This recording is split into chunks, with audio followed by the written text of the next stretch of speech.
couple of team news. I know you said Reece James, Pedro Neto had small knocks. The Arsenal game. Are they available for Saturday? Don't know yet. Had training today, which was a recovery day for the lads who played in a really tough physical game on Tuesday. We'll check them tomorrow and then we'll make a decision then. Jamie Gittens? Jamie is looking a little bit more long term. It's a real shame for him. He's got a tear in his hamstring, which is a real shame for him. And we wanted to, obviously I've not worked with him for too long. Obviously I've known about his career and what an outstanding player he is. Yeah, so that's going to be a big miss for us. How long do you... I can't ever say, it's too early to say. Just a couple of updates on Cole Palmer and Esteban. Are they fit to play maybe a full 90 minutes this weekend? Yes. How long do you think it will be until Cole can play, say, back-to-back games and back-to-back 90 minutes? I think that's another really hypothetical question.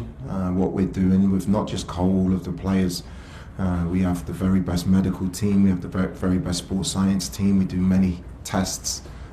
We want to make sure that these players can play at the level that they need to play at to help us win.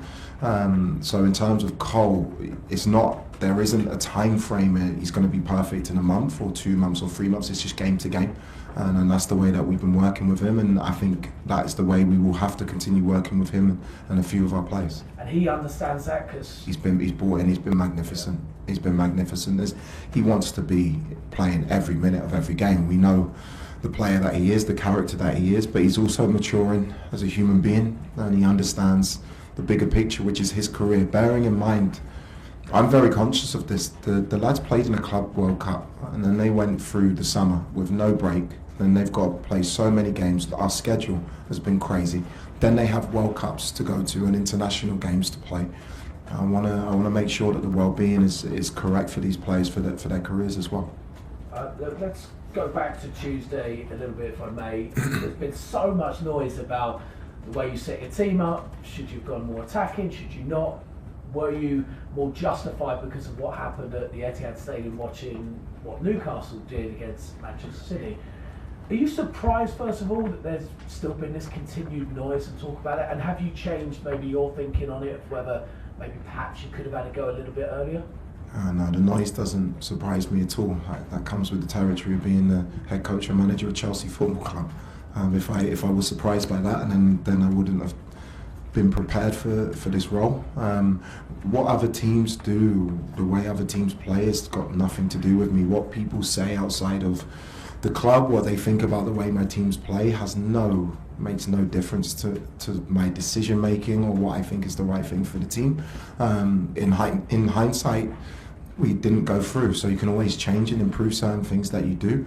But what I do feel at the same time, that was a very, very solid performance against the team who were very, very good at home, where we turned the tide in the second half and the game could have easily gone our way. So, yeah, disappointed not to go through, but now we move on and focus on Wolves. And there was a video circulating, I'm sure you've probably seen it. It was you before the game. You were really upset and angry with, I assume it was the Arsenal players because we didn't see it on the camera, going into your half of the pitch. Can you just tell us what was going on? It wasn't the players. I'm respectful. When you warm up, you have your half, the other team have their half. I've never asked my team or my coaches to encroach on the opposition's territory. In that moment, I didn't think it was right where they were operating in terms of if they were affecting my lads' warm-up and my staff's warm-up. So I asked them, maybe not politely, to make sure they stay in their half. I'm not here to have mind games, or it's just what I think is right and respectful, and hopefully we respect that and other teams do too. What was it specifically, if you don't mind me asking, that made you so angry? Because it's just probably a lot of us see you as quite a calm, level-headed guy, but you were really angry in that moment. I think there's certain etiquettes in football. I always try and be as respectful as possible. I always want to win. I've never asked my coaches, and I don't have an issue with anyone at Arsenal Football Club. A fantastic manager, Mikel, was someone I've got so much respect for. It was just in that moment, I didn't think that respect was shown to my team. Appreciate it. Cheers, Liam. Thanks, Jax. John? Just going back to Cole Palmer, how frustrating is it for you? He's available to you, but it seems you can't use him to his full potential at the moment. No, you want all of your players to be 100% of the time. But at the same time, that's just not going to happen. Not just in terms of Cole, but with every player, especially with the schedule that we have. I wouldn't say frustration is the word. I'm trying to get the very best out of him and my team at the same time. And also I'm taking into account, hopefully, the many games we have to play and the many competitions we're still in, to make sure that we're still very, very strong come April and May, and that affects my decision making. So how do you get the best out of him, given you can only play him at certain... No, it's not about not being able to only play him in certain games. It's like I said before, it's day by day. It's making sure that he feels right, that he can contribute to the team in the way that he wants to, and I'll keep working on that, and very soon I'm sure he'll be in a place where he can play every minute of every game, and I'll be a very happy man. Which is his best position? Do you see his best position as the number 10? Is that what you're saying? His best position is on the pitch. And with other player who's coming for a bit of criticism, Andrey Santos, have you had a chat with him? Have you had him in just to say what you expect from him? I've spoken to all of the players. I don't know where the criticism comes from. I think again it comes with the territory of being a player or a coach for this great club. Ghana, like all the players, he had a difficult half against West Ham. I thought he showed some really bright moments coming on against Arsenal, and he's going to be massive for us. And we have a lot of games to come, and he'll have plenty of opportunities to show his quality. And how have the players reacted after Tuesday night? It was a blow. Yeah, massive blow. We believe we could go through. The lads were devastated, and rightfully so, after the game in the dressing room. But I've spoken to them. You get setbacks in life is how you respond. And the response in training today and in the meetings that we have had have been really positive. And we have to now focus on the future, which is Wolves on Saturday. Thanks, John. Jake? Right, having made various changes obviously against West Ham and then in midweek, do you constantly feel like you're getting closer and closer to knowing in your mind your preferred, if not 11, 13, 14?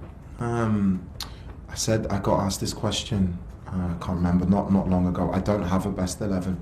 I don't think best 11s are the way that you go. You have a best starting team for a game, you have a best finishing team for a game. Obviously I'm learning about the group all of the time, in every performance, not just in games but in every training session. Their characters, they know the journey that I want to go on with this club and with them. And I'm making assessments all the time on who's suitable for us to keep moving in the right direction. And with Wolves on Saturday, how, as a manager, do you prepare a group of players to face a side that are so far adrift, as it were, in the Premier League table? We prepare in exactly the same way we prepare for any game that we play.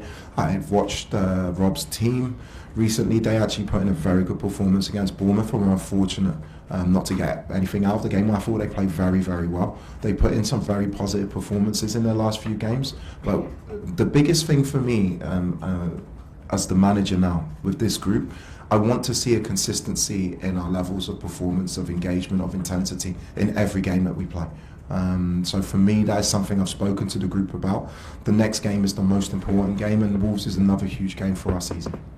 As you've obviously not been here that long, firstly, how long do you feel it might take to get to that point, and how do you go about trying to get there? I keep getting asked these hypothetical questions. In the Premier League, we've won 3 out of 3, and 8 games we've won 6 out of 8. So the players have shown many, many good things in that aspect. Okay, and just lastly, not long ago, people used to talk about there not being enough British managers in the Premier League. We've obviously got 2 facing off against each other on Saturday, and not only that, 2 that have sort of come in mid-season as well.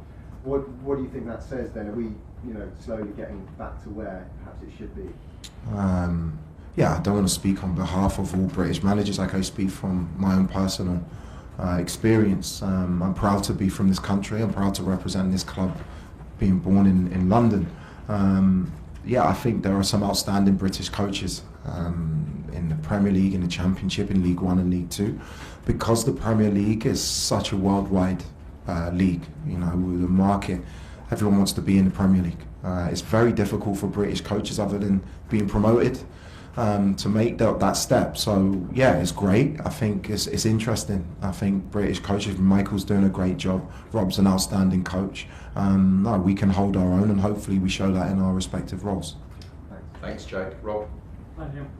With Mamadou Sarr coming back mid-season, you've experienced the multi-club model now on the side of, I guess, the more dominant partner and the smaller clubs. Did you get a sense when you were in Stratford of being the junior partner in a model essentially built for the benefit of a bigger club? No, I didn't. You'll see Mamadou's come back. Aaron Anselmino is not a bad player, he's a fantastic player. Wesley Fofana's gone. This question is not about being a junior partner or a senior partner. They're two massive clubs. Strasbourg is a massive football club with its own identity, with its own culture and its own goals in what the club want to reach. They have a big game against Monaco tonight, which I'll be watching. Gary started very, very well. The idea of this project is that both clubs are very, very successful, and I believe that will be the case. Trevor Chalobah looked like he didn't have a future here not all that long ago, at the start of last season, when he was allowed to go and then was kind of brought back as an emergency measure really at the time, and now he virtually never misses a game. Chelsea have missed out on a central defender this week. Do you see Trevor as a long-term partner to Levi Colwill? Trevor, the way he's playing, I said to the players, I will gauge everything not based on what's happened before me, but what I see now. I'll only speak on what I'm seeing now. Trevor has been one of our brightest spots in terms of his performances, in terms of what he understands, what we want, not just on the pitch or tactically, in terms of the culture, in terms of what he gives the group. He loves this club. He understands what it takes to win, and he's made a fantastic impression on me and my staff so far. Thanks, Rob. And we'll finish with Davide. Hi, Leo. Question about your general approach to the new club. When you came in mid-season, so the team was built for another manager. I'm curious about your process of analyzing the team, understanding their strength, what you need to work on, and what do you think the progress has been made in these 8 games? I think any manager would say before you walk into a club, you watch and analyse the games from before. But what's really important to me is that you don't use that information too much. You try and take on the information as you're in. You know, you don't make not prejudices but judgment